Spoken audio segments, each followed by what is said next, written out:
I'm as frustrated as everyone else. I make it very clear in this book that I, in every way possible, want to adhere to the laws surrounding this subject.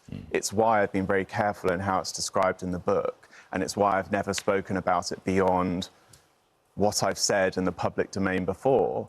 The reality is, though, is that this is information that is not privy just to me. A liar, a barefaced liar. He wants us to believe that he only submitted a draft in the English version, which never mentioned the names, but that somebody in the Netherlands got hold of it and added the names and added entire paragraph in one part of this into the manuscript before it went to the printers. A lethal saboteur. Who would do that? Have you ever met any author in history, because I haven't, who's had that happen to their manuscript? That on the way to the printers in a foreign country like the Netherlands, they got into the manuscript and changed it without the author knowing anything about it? No. It doesn't pass what we call the smell test. Mr. Scobie stinks when it comes to the smell test. Now, he thinks I'm completely wrong to assume an earlier version of his book included the names and was sent for translation, only for his lawyers to take them out of the final edition, which I think is the most likely explanation. It's therefore rather inconvenient for him that the Dutch translator has told reporters tonight that she'd only translated what was written down on the manuscript. She said the names of the royals were there in black and white. I didn't add them. I just did what I was paid to do, and that was translate the book from English into Dutch. Now, at this point, the deafening silence from Harry and Meghan becomes a little more than deafening.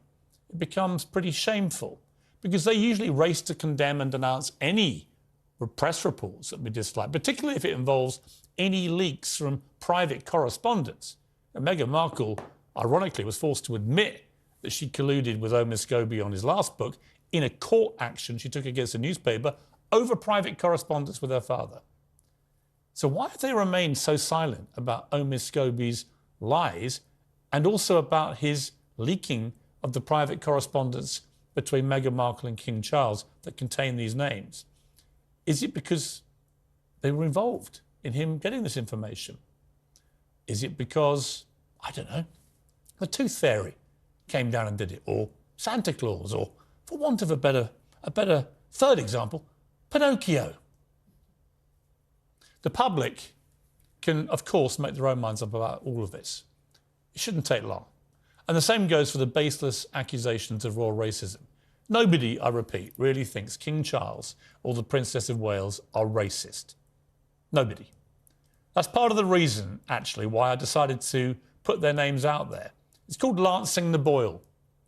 It's called removing what has been a simmering threat deployed by Meghan and Harry and deployed by Omid Scobie as an unspoken threat. We've got these names, and if we don't get what we want, we're going to use them. Well, now they can't do that. I've been at the sharp end of British journalism for 30 years. I've seen royal crises come and go. I remember after Diana died, everybody predicted that was the end of the monarchy. But it wasn't. The monarchy survived, and it thrived with our great Queen Elizabeth II, and it's doing so again now with King Charles, who's doing a brilliant job as the head of our great royal family and the head of the great monarchy. The only crisis, I think, that we're facing at the moment, this endgame, as Omid Scobie puts it, is an endgame for Omid Scobie.